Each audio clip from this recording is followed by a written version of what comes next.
So previously I said that I wouldn't really be able to cover stealth changes in videos on day one anymore for Battlefield 2042 updates, simply because I just don't have the time right now. However, there's nothing stopping me from covering them the next day when I do have time. So, today we're going over the 4.2 stealth changes for Battlefield 2042, all of the ones that have been found by the community, and I'll leave a link to the Reddit thread below where all of these originated from, apart from the ones that I've found on my own, and that list is continually updated, and this video might be slightly outdated in the future, and there'll be more changes in that thread. So go over there after you've had a look here and see what else you can find. And of course, if you've got any other stealth changes that you found yourself and aren't on this list, then let me know in the comments below.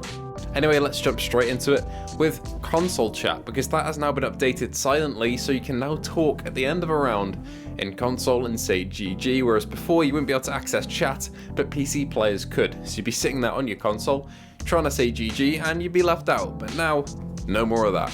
It's kind of a given that we get new store bundles, but it wasn't in the patch notes, so there we have it, new store bundles in the store. We have the fire themed bundle 2.0 pretty much, and this one is actually pretty good value for money with 4 gun skins and 4 specialist skins, and they all look pretty solid.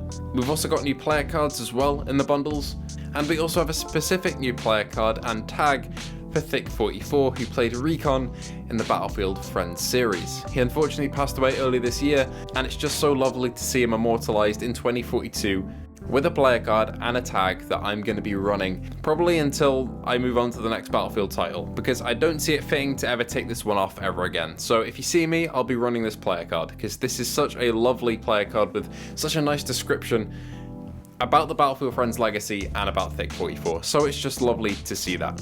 In the store itself as well, you can see how many new items there are. As you can see, it says 9 here, and then when I go onto it, it disappears because I've now seen the items, and that'll update weekly to tell you how many items there are in the store and what to expect before you head over there. When you actually go to view these cosmetics as well, the adjustment speeds on console using R2 and L2, or RT and LT, respectively on Xbox and PS5, have been adjusted so the movement is a lot smoother when zooming in and out, whereas before it was very quick and janky and you'd quickly build up to a very close-up angle and then quickly build out again, but now it's a smooth transition from one to the other. Moving on to more gameplay stuff, jets seem to have had a bit of a change. Now I can't compare to much old footage because I don't usually use jets, but I did jump into one today and see if the radar missiles have a smaller lock-on area and the 25mm cannon, it has a faster velocity, and it seems like they both do. So jets have been adjusted silently in this update to be a little bit more effective, maybe against ground targets with that cannon, or a bit more effective against aerial vehicles, maybe as another way to aid in the nerf of Hinds and Condors.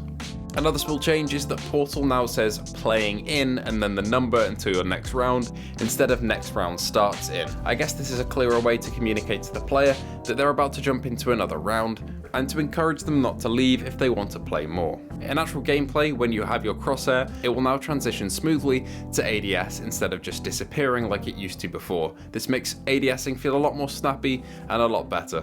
On the social screen as well, there is a new UI for it. It looks very different, and the number of party members is now displayed in a different text. The Killfeed itself seems to have a new glow around items in it as well. And using the VCAR Midnight skin no longer has alignment issues with a lot of the sights, and I'm interested to see whether the DM7 has been fixed with this, but I haven't had the chance to test it because some of the old Liquidator skins for the DM7 really messed up the sight, so they didn't align properly, and it kind of throws you off when aiming, because even if the sight looks really cool, it's not very functional, so I've got to test if that's been fixed or not. When using Falk now, the outline of players who need health is no longer bright, and I kind of don't like this change. It's toned down and it makes it hard to see who needs health and who doesn't. I was unsure if this was a bug at first, but it is clear that the outline is still there, it's just very, very faint, and I'm not sure what to think about this one. It makes readability a lot harder. Next, I just want to touch upon some changes and some things that the devs are aware of that they spoke of in the dev corner. Shout out to Lemon64k for wrapping this all up for me and summarizing it from their live stream on Tuesday. First off, players spawn outside of the playable area in discarded. They know about this is a bug and it will be fixed soon. Changes on vehicles are coming in Season 5, fingers crossed we get some good stuff with that one. News on Vault weapon skins and attachments are coming soon. This is one I'm really excited for, not just to be able to customize the 416, but also to be able to add attachments to them that make them more competitive and in line with the main weapons. We also have no plans for weapon inspect animations, so that's a big L for creators and their thumbnails like me, and no plans for new ribbons To be honest, I'm fine with where they are in the game, so no complaints on that one. Luckily, they're looking into Shutdown maybe coming back at a later date. I'd like to see it come back with a new map rotation for sure. They're also looking into changes to the SPH explosive launcher, which addresses one of my complaints from yesterday, which was that there was no mention of explosive spam at all, but now we should be getting some changes on that in the coming weeks and months. Details on the squad management system will also be coming in the following weeks and months. Maybe we'll get some call-ins or something like that, or maybe we'll just get squad management in terms of switching squads and being able to reorganize them and put another player as squad lead. Maybe we'll get points for actually following orders. That'd be nice to see return. But ultimately, more weapon attachments are on the way, always a big plus, and there's no plans to have all chat on by default. And while that kind of sucks, I do understand it, because you don't want your new players being verbally harassed within 5 minutes of their first match.